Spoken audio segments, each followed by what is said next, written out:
Hello everybody, thanks for joining me today. I'm Jackie and I create mosaics using sea glass. And today I'm going to talk to you about 5 steps for inspiration for your sea glass artwork.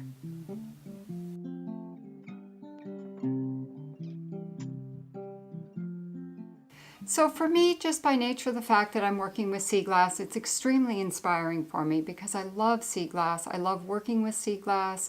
I love looking at it, collecting it. Everything about it is just close to my heart. So it's very inspirational. But when it comes to trying to figure out what am I going to make with my sea glass, I'm looking for some inspiration. So I'm going to show you a few ways that I find that inspiration. Sometimes it's really easy for me to come up with a subject matter for my art because it's something that's been burning in the back of my head and I just can't wait to create it. And sometimes it's more of a, what am I going to work on next type of thinking. So the first thing that I do in finding inspiration is I have to have an idea. And for that idea to be in the forefront of my mind, there are 3 things that I look for. One is that it should be something that's part of my life. And the other thing is that it's something that has some meaning for me. So it evokes some really good memories. And then the third thing is that it evokes some feeling. So that's what I'm looking for, something that's important, evokes meaning, or evokes feelings, and evokes good memories. So for me, as long as I have those elements there, it's something that I can spend quite a bit of time at. So the piece that I'm working on next, just to give you an example, I've decided I wanted to do a piece about going across the ferry to PEI. And this is something that has a lot of meaning for me because I grew up in Prince Edward Island on the eastern shore of Canada. And in order to get on and off the island when I was growing up, if you didn't take an airplane, you had to take the ferry. And we rode the ferry. It always meant going somewhere really exciting. And then when I moved to Nova Scotia, taking the ferry meant going home. So being on the ferry always meant something exciting and some good anticipation. So then in 1997, the bridge, Confederation Bridge, got built.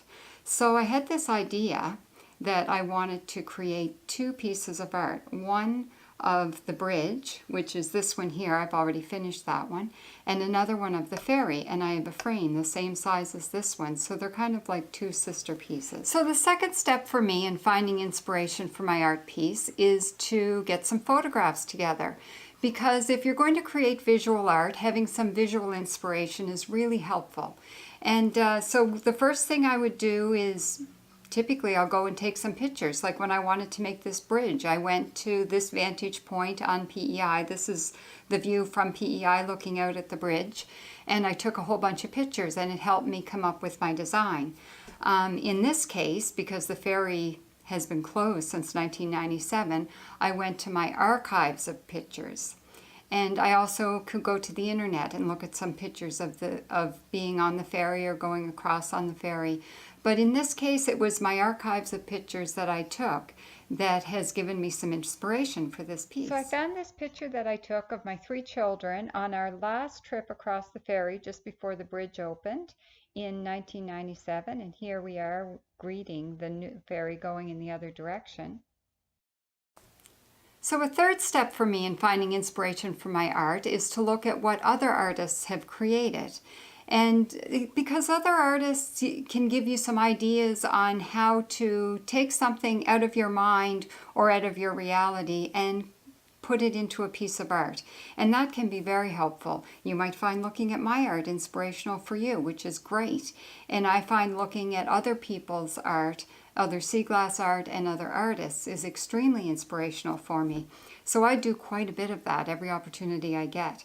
But one piece in particular, one of my favorite pieces of art, has really inspired me on this piece. This is a painting done by Alex Colville in 1965, and it's called To PEI, and it's a picture of a woman sitting on top of the ferry going to PEI. So a fourth step for me in finding inspiration for my art is to ask myself, how does this relate to my other work, my other pieces of art?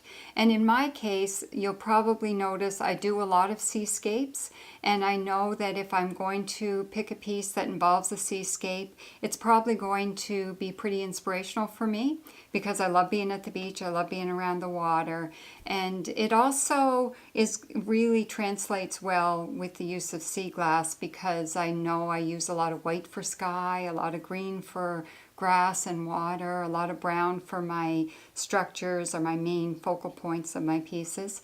So I know if what I'm going to create relates to other work that I've done, that I'm probably going to stay inspired by the piece of work for the duration of the time it takes me to complete it.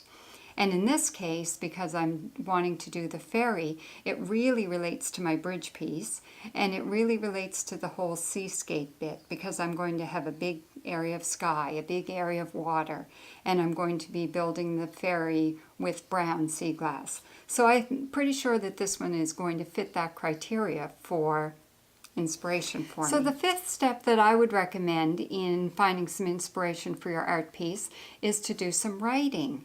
And as you may be aware, I've written a whole book about creating sea glass mosaic art, so I am a bit of a writer, but you don't have to be a writer to use writing as a way to find inspiration for your artwork, because a piece of art is telling a story.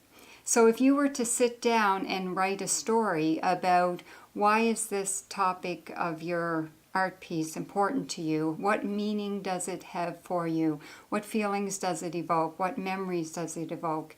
All of that is going to help you put more of yourself into your piece of art. And I've found writing about art pieces has really been inspirational for me. So for this piece, for my ferry piece and my bridge piece, I wrote a piece that I called From Ferry to Flink.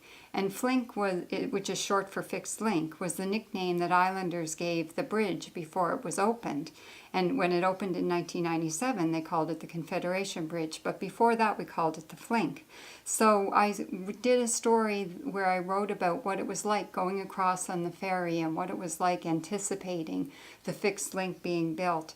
And it really helped spur me on and inspire me to create these two pieces of art. So just in summary, 5 steps to finding inspiration for your artwork. Number 1, have an idea that's really meaningful for you. Number 2, get some photos. Number 3, look at other people's artwork and be inspired by that. Number 4, ask yourself, how does this relate to other work that I've done or other things that are important to me in my life? And number 5, do some writing about it. So if you try those 5 things, I really think you'll find some inspiration for your artwork. So thanks very much for joining me today and listening to me talk about finding inspiration for my artwork. And be sure to join me in my next video. I'm going to talk about 5 steps to designing your art piece. Until next time, happy sea glass hunting.